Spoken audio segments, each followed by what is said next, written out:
Pessoal, tem uns políticos por aí, né? A campanha eleitoral já começou, que prometem para os eleitores coisas como, olha, a sua vontade é sagrada, ninguém vai mexer na sua liberdade individual, não se preocupe que, enfim, o meu partido é a casa do conservador, né? Claro, todo respeito para a atividade política, né? E vota quem quer nessas pessoas, em qualquer outra pessoa, mas esse discurso, né, de que a sua liberdade individual é sagrada, e mais do que isso, né, o que eles estão dizendo é que a sua vontade individual é sagrada, é muito complexo, é muito difícil de ser sustentado e atrapalha a compreensão da própria ideia de Estado de Direito, né, da própria ideia de Estado de Direito e do que significa viver sob um Estado de Direito. Sobre isso que eu vou falar hoje aqui para vocês. Por que atrapalha e por que isso é complicado, né? Vou dar um exemplo muito simples, né? Deixa eu pegar aqui, olha, eu sou o feliz proprietário dessa lapiseira aqui, né? Eu sou proprietário dela, né? Eu sou dono.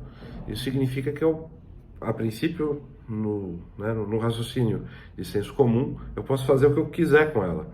Eu posso dar para alguém, eu posso doar, posso vender, posso usá-la, né, sem que ninguém me atrapalhe e posso jogar fora, né? Se eu quiser, posso dispor dela como me der a telha, e isso significa ser proprietário. Agora, será que seria razoável dizer que eu poderia ser impedido de jogar essa caneta, por exemplo, no meio da rua, ou num bosque, ou numa floresta, ou no meio da Unicinos, né, que é a faculdade onde eu trabalho, para evitar a degradação do meio ambiente, né? E se isso for razoável, a minha vontade individual não estaria sendo limitada, mas aí em nome de um interesse comum? Então vejam, se a gente partir desse pressuposto de que a vontade individual pode tudo e fizer uma equiparação entre vontade e liberdade em sentido jurídico, a gente pode chegar numa situação, né, de completa confusão, né?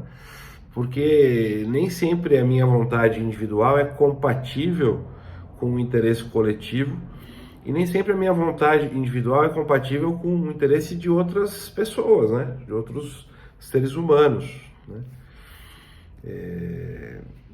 Outro exemplo simples, eu posso, dentro do meu apartamento, por exemplo, né, eu posso ter a liberdade, como proprietário desse apartamento, eu deveria ter a liberdade de fazer o que eu quiser dentro dele, né? Mas será que, inclusive, criar animais perigosos, né? Um tigre, por exemplo, posso criar dentro do meu apartamento, né? Eu posso ouvir som no último volume às 4 horas da manhã? Não posso, porque justamente essa minha ação, essa minha vontade de ouvir um som, ou a vontade de criar um tigre, ou a vontade de jogar a caneta onde eu quiser, vai estar prejudicando outras pessoas e é justamente, e aí esse é um ponto importante, é justamente para a gente conseguir compatibilizar o arbítrio individual de cada ser humano, ou as vontades e desejos de cada ser humano, que a gente construiu essa estrutura que a gente chama de Estado Democrático de Direito, né? Por quê? Porque nem sempre o senso comum funciona, nem sempre a religião funciona, né? Nem sempre a moral funciona, porque as pessoas podem ter visões morais diferentes, né? Porque vocês poderiam dizer, professor, mas é o senso comum, né? Que ninguém vai jogar caneta no mato, né? Bom, vamos olhar os nossos oceanos e as estradas para ver se isso é senso comum ou não. É só olhar o bueiro da sua rua para ver o que tem ali, né? Olha o rio que está perto da sua casa, muitas vezes você vai ver um sofá jogado dentro do rio, né? Eu já vi isso. Então, assim, o senso comum nem sempre funciona. Ah, professor, mas a moral, né? Cada um, né? Isso é imoral. Bom, existem várias concepções do que seja ou não uma coisa moral, né? Tem pessoas que acham imoral, por exemplo, né? Alguém fazer sexo antes do casamento, outras pessoas acham o mais normal possível. Então essas concepções morais convivem numa mesma sociedade, né? E a mesma coisa eu posso dizer sobre a religião, né? Nem sempre a religião resolve esses conflitos, né, entre os arbítrios individuais. É por isso que a gente precisa dessa estrutura que a gente chama de Estado Democrático de Direito, em que o que vai acontecendo?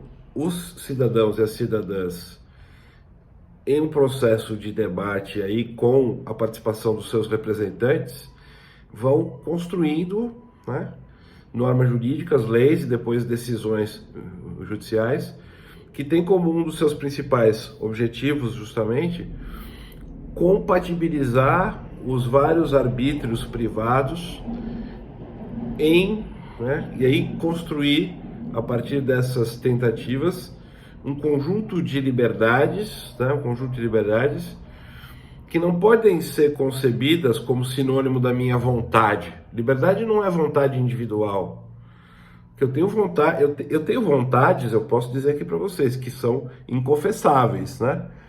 Por exemplo, coisas, enfim, não vou dizer, nem vou dizer, mas dependendo da situação, eu tenho vontade de fazer coisas que, enfim, eventualmente, né, eu poderia ir para a cadeia, eu poderia incomodar os outros, né, enfim. Então, não pode se usar como sinônimo a palavra vontade, ou vontade individual, ou desejo individual, e a palavra liberdade. A liberdade já é, né, a ideia de liberdade já é um conceito político, e, portanto, se é um conceito político, é um conceito que está relacionado a esses conflitos, né, entre arbítrios individuais. Enfim, e essas liberdades, esse também é um conceito jurídico, né, são possibilidades de ação, mas que são reguladas, né, de acordo com, vamos dizer assim, essa tentativa de criar um mínimo denominador comum entre a vontade e o desejo de todas as pessoas. É difícil? É muito difícil. É complicado? É muito complicado. Às vezes a gente vai ser vencido, né? As nossas vontades vão ficar frustradas num Estado democrático de direito? Sim, vão ficar frustradas. Mas o que a gente ganha com isso, né? O que a gente ganha com isso? Qual que é a vantagem? A vantagem é que a gente passa a viver num clima de relativa paz, né? As pessoas vão, digamos, entrar em conflito entre si, mas vão tentar resolver esses conflitos por meio do judiciário, por meio de procedimentos que não seja, né, pegar uma arma e dar um tiro, né? Pegar uma arma e dar um tiro, ou pegar um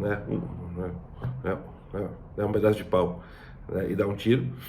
E, ao longo do tempo, a gente pode também lutar para que as leis sejam transformadas, para que as instituições, né, sejam modificadas e a gente consiga, então, tornar o Estado de Direito mais parecido com a gente. Mas ele nunca vai ser igual a gente. Ele nunca vai satisfazer todas as minhas vontades, né? Justamente por isso que o Estado de Direito, inclusive, né, permite e estimula, dando isenção fiscal, né, às várias religiões, vários partidos políticos, várias associações de natureza variada, né, para fins culturais. Então, a gente vai, né, nós não precisamos ser só cidadãs ou cidadãos brasileiros. A gente pode também fazer parte de uma religião, a gente pode fazer parte de um clube, a gente pode fazer parte de um partido, né? Então, esses múltiplos pertencimentos vão fazendo com que a gente também participe de ambientes que são mais parecidos com a gente e que nos façam sentir confortáveis. Isso é importante, né? É importante ter uma família que nos faça sentir confortáveis, é importante ter, sei lá, um clube, enfim, sei lá, né? Um partido, um grupo de teatro, um grupo de estudos, um grupo ativista, né, sei lá, coletivo, né, onde eu me sinta próximo de pessoas que pensam como eu. Isso é muito importante, porque a democracia é feita de conflito e a gente vai necessariamente encontrar na nossa vida vontades diferentes da nossa, desejos diferentes dos nossos, e que vão ser muitas vezes incompatíveis. A gente vai entrar em conflito por causa disso, né?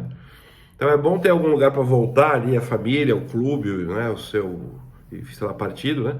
Para você renovar as forças, enfim, e conseguir viver nesse ambiente democrático que de fato é um ambiente que exige bastante da gente, né?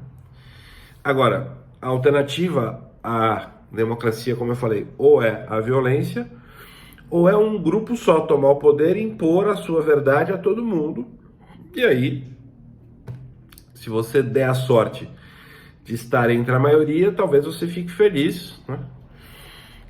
Por ter a sua opinião, né? Ver a sua opinião reproduzida na boca das lideranças políticas, né?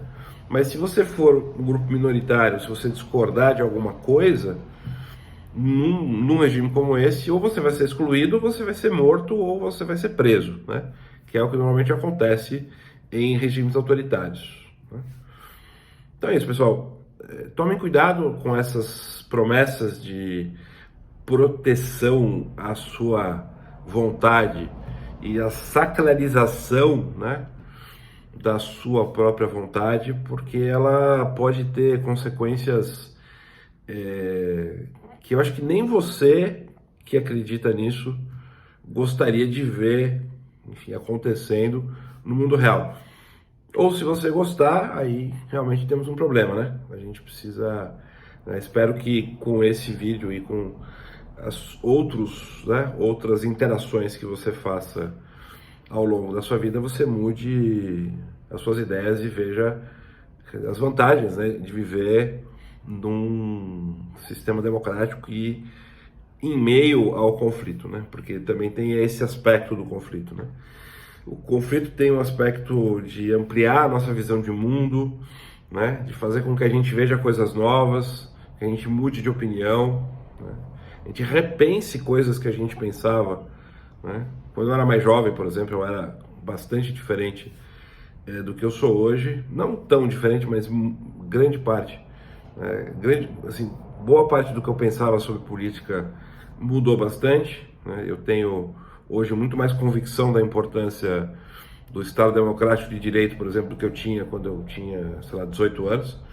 Essa convicção ficou mais forte e se enraizou, né? Mas, e assim, eu acho que qualquer pessoa tem uma história para contar, né? De como mudou de ideia, de quando mudou, sei lá, de cidade mudou de ideia, quando conheceu uma pessoa muito diferente dela, né? O seu modo de pensar se transformou.